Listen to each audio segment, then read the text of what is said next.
같이 보겠습니다. 너희는 여호와를 만날 만한 때에 찾으라. 가까이 계실 때에 그를 부르라. 악인은 그의 길을, 불의한 자는 그의 생각을 버리고 여호와께로 돌아오라. 그리하면 그가 긍휼히 여기시리라. 우리 하나님께로 돌아오라. 그가 너희에게 용서하시리라. 이는 내 생각이 너희의 생각과 다르며 내 길은 너희의 길과 다름이니라. 여호와의 말씀이니라. 이는 하늘이 땅보다 높은 같이 내 길은 너희의 길보다 높으며 내 생각은 너희의 생각보다 높음이니라. 아멘. 예수를 만난 인생이라는 제목으로 함께 은혜 나누기를 원합니다. 우리나라에서 유명한 병원이 있죠. 세브란스 병원. 그리고 연세대학교는 선교사 호러스 알렌하고 언더우드에 의해서 세워졌습니다.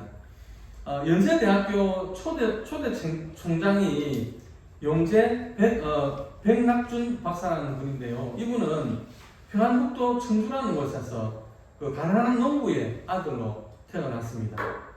그러니까 가난한 농부의 아들로 태어나니까 공부를 할 수 없었습니다. 그런데 백낙준 박사의 아버지가 외국인 선교사를 만나게 되면서 교회를 나가게 되었습니다. 그래서 이 백낙준 박사는 선교사의 도움으로 공부를 할 수 있었고 저 멀리 미국으로 유학을 가서 우리나라 최초로 예일대에서 박사학위를 받고 한국으로 오게 되었습니다. 그래가지고 1946년에 연세대학교 초대 총장이 되었고 또 초대 문교부 장관까지 지내게 되었습니다. 그 아버지가 선교사를 만나지 못했더라면 아마 백낙준 박사는 아마 북한에서 평생 농사만 짓다가 아마 그 생을 마감했을 것입니다. 그 집안에 선교사를 만나지 못했더라면 연세대학교 총장도 그리고 우리나라 초대 문교부 장관도 내지를 못했을 것입니다. 가난한 농부의 아들이 그 선교사와의 만남으로 인해서 그 인생이 완전히 바뀌게 된 것이죠. 이렇듯 만남이라고 하는 것은 참 중요한 것입니다. 새해된 교회 명예장로님이신 장충식 선생은 28년 동안 당국대에서 총장을 지내다가 이제 물러나게 되었는데요. 하루는 그 후임 총장이 연락이 와가지고 지금 직원들 월급 줄 돈이 없다는 겁니다. 26억이라는 돈이 모자란다. 그래가지고 전화가 왔답니다. 이제 그때 대학병원을 세운다고 많은 돈을 투자해가지고 자금난에 빠져가지고 그런 전화가 온 것입니다. 그는 이 상황을 어떻게 대처해 나가야 할지 난감했다고 했습니다. 그는 은퇴를 하고 나면은 절에 들어가서 성녀가 되겠다고 그렇게 생각을 했던 투철한 불교 신자였습니다. 그런데 어려운 일을 막상 이렇게 닥치고 보니까 자신도 모르게 이 세상을 창조하신 하나님께 기도하면은 나를 도와주지 않을까 하는 생각을 가지게 되었다고 합니다. 그래서 그는 교회에 나가보지도 않았고 또 기도를 어떻게 하는지도 몰랐지만은 그 상황을 극복하기 위해서 그 사무실 문을 잠그고 앉아서 기도를 드렸다고 합니다. 하나님, 제가 잘못했습니다. 제 욕심이 지나쳐서 너무 과분하게 병원을 세우려고 하다가 그만 재정적인 어려움에 빠져서 교직원들 월급도 주지 못할 형편이 되었습니다. 하나님, 저를 도와주시고 또 대학을 도와주십시오. 그렇게 하루 종일 울면서 기도를 했다고 합니다. 그런데 그 다음날 어떤 사람으로부터 연락이 왔는데 26억 원이라는 돈을 주겠다라고 하는 전화가 왔다는 것입니다. 그래서 이 장충식 선생은 기도하면 응답을 해주신다는 것을 확실하게 체험을 하고 그때부터 자기 집에 있는 모든 불상과 불경 이런 것들을 다 치워버리고 교회를 다니기 시작했다고 합니다. 그런 하나님을 섬기면서 자신의 인생을 마무리하겠다라고 결심을 했습니다. 그가 밤낮 없이 기도하는 결과 모든 자국난이 해소가 되고, 그래서 중단되었던 그 대학병원 공사도 다시 순조롭게 진행이 되어서 하나님 앞에 감사하고 찬송을 드렸다라고 했습니다. 그리고 그는 당국대학교 이사장으로도 활동을 했지만 대한적십자사 총재로도 섬길 수가 있었다고 합니다. 여러분, 사람이 사람을 만나면 인생이 바뀔 수가 있습니다. 역사가 일어날 수가 있습니다. 그러나 사람이 하나님을 만나면 기적이 일어나는 것입니다. 모든 생명체는 누구를 만나느냐에 따라서 결과가 달라집니다. 논밭에 있는 곡식은 부지런한 농부를 만나야 열매를 많이 맺을 수가 있습니다. 그러나 게으른 농부를 만나면 잡초만 나고 열매를 맺을 수가 없습니다. 나무도 마찬가지입니다. 나무도 어떤 정원사를 만나느냐에 따라서 아름다운 나무로 가꾸어지느냐 아니면은 말라서 그냥 죽어버리느냐, 그것이 결정이 됩니다. 집에서 키우는 소나 개나 짐승들도 마찬가지입니다. 주인을 잘 만나야 밥도 잘 얻어먹고 보살핌을 잘 받고 하루하루를 즐겁게 보낼 수가 있는 것입니다. 그런데 주인을 잘못 만나면 배도 쫄쫄 굶고 학대를 당합니다. 그렇게 하루하루를 살아가면 얼마나 그 삶이 괴롭겠습니까? 그래서 모든 만남이 중요한 것입니다. 사람은 끊임없이 만남의 관계 속에서 결과를 드러냅니다. 훌륭한 믿음의 사람을 만나면 신뢰가 생깁니다. 신뢰가 생기면 의지할 수 있습니다. 의지할 수 있으면 도움을 받을 수 있고요. 도움을 받으면 어려움을 만났을 때에 우리가 헤쳐나갈 수 있는 것입니다. 어려움을 극복하면 축복의 날, 행복한 인생을 살아갈 수가 있는 것입니다. 그러나 강도 같은 사람을 만나면 어떻게 되겠습니까? 날마다 괴롭습니다. 힘이 듭니다. 매일 손해를 보며 살아가야 합니다. 억울합니다. 불행합니다. 그러다가 결국은 무너지고 실패하고 마는 것입니다. 여러분은 어떤 만남을 가지며 살아가고 있습니까? 혹시 잘못된 만남으로 인해서 고통스러운 일이 있습니까? 그 만남으로 인해서 유익하고 행복한 만남이 있습니까? 우리 인생의 만남들을 한번 생각해 보시기를 바랍니다. 그리고 내 인생의 모든 문제를 해결해 줄 수 있는 좋은 만남이 어떤 만남인지를 찾아보시기를 바랍니다. 일본 사람들이 100년에 한 번 날까 말까한 위인이다라고 자랑하는 가가와 도요히코라는 목사님이 계십니다. 이 목사님은 일본의 그 유명한 정치가와 그리고 기생 사이에서 태어난 아들이었습니다. 그러니까 다른 형제들로부터 가문의 수치라고 조롱과 멸시를 당하기가 일쑤였습니다. 그런데 그나마 자기의 그 바람막이가 되어주었던 그 아버지는 자기가 4살 때 돌아가셨고, 그리고 어머니마저 5살 때 세상을 떠나게 됩니다. 때문에 그는 외롭고 고독한 인생을 살아가게 됩니다.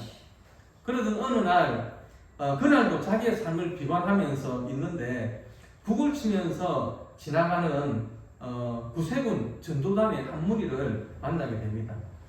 저들은 하나님은 누구든지 사랑하십니다 라고 외쳤습니다.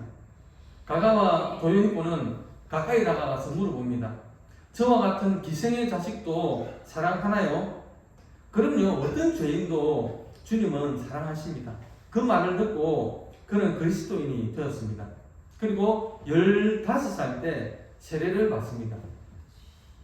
그런데 세례를 받았다는 그 이유로 가정에서 쫓겨나고 맙니다. 그래서 홀로 동경으로 올라와서 힘들게 일하면서 야학으로 중학교와 그리고 고등학교 메이지 학원 신학부에 고등학교를 졸업하고 메이지 학원 신학부에 이제 입학을 하게 됩니다. 그런데 신학교 2학년 때에 폐결핵에 걸립니다. 그때만 해도 이 폐결핵이 무서운 병이라서 걸리면 거의 죽는다라고 그렇게 생각을 했던 때입니다. 그는 폐결핵 3기로 3년밖에 살지 못한다는 진단을 받았습니다. 그러니까 학교에서도 강제 휴학을 당하고, 그리고 교회에서도 출석을 거부당하게 됩니다. 그래서 그는 자살을 결심하게 되는데요.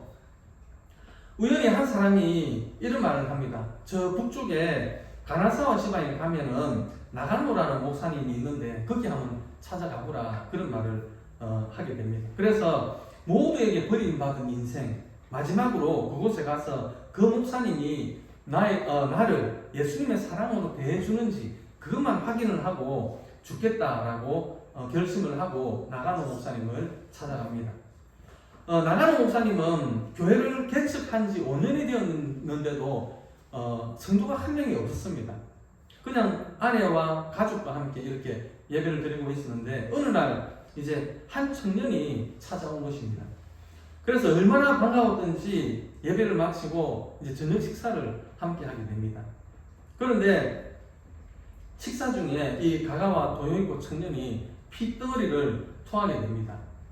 나가노 목사님은 이 청년을 쫓아낼까 그렇게 생각을 하다가 하나님께서 5년 만에 보내주신 청년인데 싶어서 행주로 그 청년이 토한 그 핏덩어리를 다 닦아내고 다시 밥상을 차려가지고 식사를 했다고 합니다.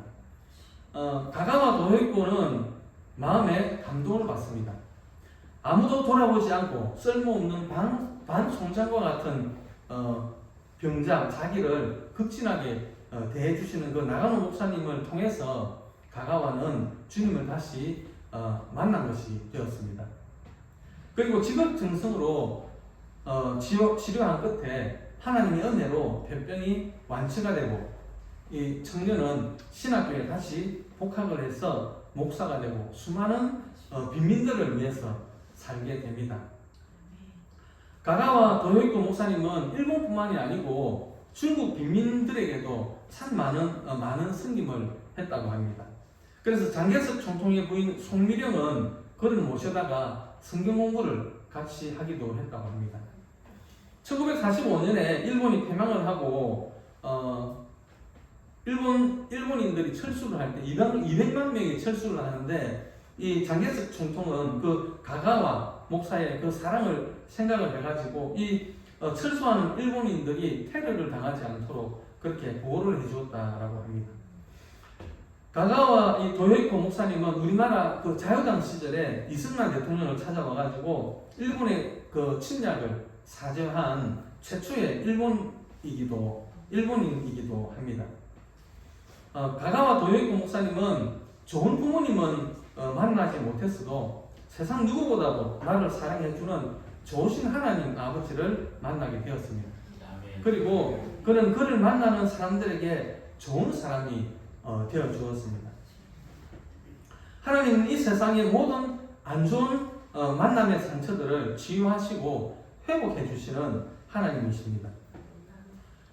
한국에도 그 하나님을 만나가지고 그 개박천선한 목사님이 있죠. 많이 들어보셨을 겁니다.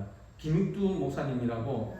이 김익두 목사님은 원래 황해도의 그 부잣집 그 외아들로 태어났다고 합니다. 그런데 과거 시험을 6, 7년 동안 과거 시험을 준비를 해가지고 과거 시험을 봤는데 거기서 이제 떨어지는 바람에 그 충격인지는 몰라도 그 아버지가 과거 시험에 떨어지고 얼마 안 있어가지고 이제 세상을 떠나게 됩니다.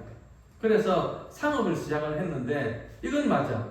1893년에 믿었던 친구로부터 사기를 당하고는 그 부유했던 그 많은 재산들을 다 날려버리고 부잣집 아들에서 그냥 하루아침에 거지가 되고 맙니다. 그래서 그때부터 술을 먹고 주먹을 휘두르는 그런 깡패가 되었다라고 합니다.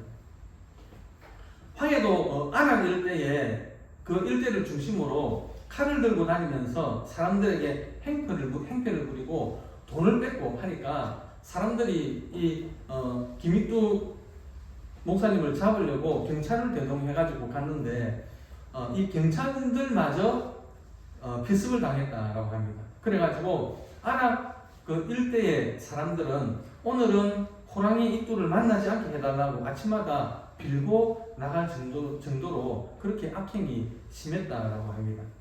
이렇게 유명한 깡패였던 그가 어느 날 장터에서 복음을 전하는 여선교사에게 전도지를 한 장 받게 됩니다. 이 전도지에는 전도서 1장 24절과 25절의 말씀이 적혀 있었는데요. 세세토록이라는 단어에 붙들려 가지고 몇 날을 고민을 하다가 도저히 견딜 수 없어서 당시 황해도 안악 지역에 있던 안악교회에 처음 나가게 됩니다. 그런데 그때 안악교회에서 설교를 하던 서발론 선교사의 설교를 듣고는 강단 앞에서 눈물을 흘리며 예수님을 영접하고 그의 7월에 세례를 받게 됩니다. 그리고 다음 해 1901년에 김익두는 황해도 재령군 재령읍 교회 전도사로 교육의 첫 발을 내딛게 됩니다. 그리고 그해 10월에 황해도 신천으로 옮겨서 장터와 길거리에서 온갖 수모를 겪으면서도 전도를 열심히 해가지고 3명의 구두자를 얻어서 교회의 기초를 다졌다고 합니다. 유명한 일화로는 그 사도행전에 보면 베드로가 안전뱅이를 일으키는 사건이 있죠. 그것처럼 이 김익두 목사님이 안전뱅이를 일으키는 역사가 일어났다고 합니다. 그래가지고 그 이후로는 유명한 부흥사로 사역을 하면서 2만 명이 넘는 병자들, 난치 병자들을 고쳤다라고 합니다. 280여 개의 교회를 세웠고요. 200여 명의 신학생들을 공부시키고 그러다가 6.25 때 공산당에 의해서 순교를 당하게 됩니다. 하나님을 만나면 인생이 바뀌고 기적이 일어납니다. 하나님을 만나면 모든 것이 일순간에 해결이 됩니다. 며칠 전에 그 작곡가 주영훈 씨 간증을 제가 들었거든요. 저는 그분이 코미디언인 줄 알았는데 이 작곡가라 하더라고요. 예. 이 주영훈 씨 아버지도 미국에서 가난한 개척교회의 아들로 태어났다고 합니다. 그래서 개척교회 목사님들의 어려움을 아는데 선교사님들을 이렇게 만나보니까 하나같이 하시는 말씀이 자녀들에게 미안하다는 것이었습니다. 좋은 교육도 시켜주지 못하고 그리고 메이커 신발도 한번 신겨주지 못해서 늘 미안하다고 하면서 많은 선교사님들이 울더라는 것입니다. 그래서 이 주영훈 씨는 늘 그게 궁금했다고 합니다. 가난한 목사님들이 그리고 선교사님들이 자기가 사랑하는 하나님을 위해서 일한다고 하면서 정작 자기가 돌봐야 할 자녀들을 돌보지 않았는데 그러면 그 자녀들은 어떻게 되었을까? 어떻게 자랐을까? 그것이 참 궁금했다고 합니다. 그런데 놀라운 것은 한 번도 그들이 대치동 학원에 가서 교육을 받지 않았고 일타 강사들에게 강의를 듣지 않았는데도 그 자녀들이 대체적으로 다 목적지에 가 있더라는 것입니다. 우리의 자녀가 우리의 삶이 하나님을 만나면 평안함으로 바뀐다는 것입니다. 흔들리지 않는 편안함. 이것은 에이스 침대가 주는 것이 아니고 하나님을 만나면 하나님의 말씀을 통해서 얻을 수 있는 삶의 진리라고 그렇게 강정하는 것을 들었습니다. 여러분 우리는 하나님을 만나야 합니다. 우리의 마음에 주님을 향한 간절한 마음이 있다면 주님은 언제든지 우리를 만나 주십니다. 오늘 본문 말씀이죠. 너희는 여호와를 만날 만한 때에 찾으라. 가까이 계실 때에 그를 부르라. 지금 이 자리에 하나님이 여러분들과 함께 하심을 믿으시기 바랍니다. 그리고 사모하십시오. 요한복음 3장 16절 말씀이죠. 하나님이 하나님이 세상을 이처럼 사랑하사 독생자를 주셨으니 이는 그를 믿는 자마다 멸망하지 않고 영생을 얻게 하려 하심이라. 하나님은 여러분들을 사랑하십니다. 제가 여러분들의 죄를 사해주기 위해서 하나뿐인 독생자 예수를 십자가에서 죽이시기까지 우리를 사랑하셨습니다.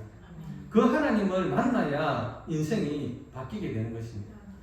죄와 저주의 뿌리를 뽑을 수 있는 것도 십자가에 달리신 그 예수를 통해서입니다.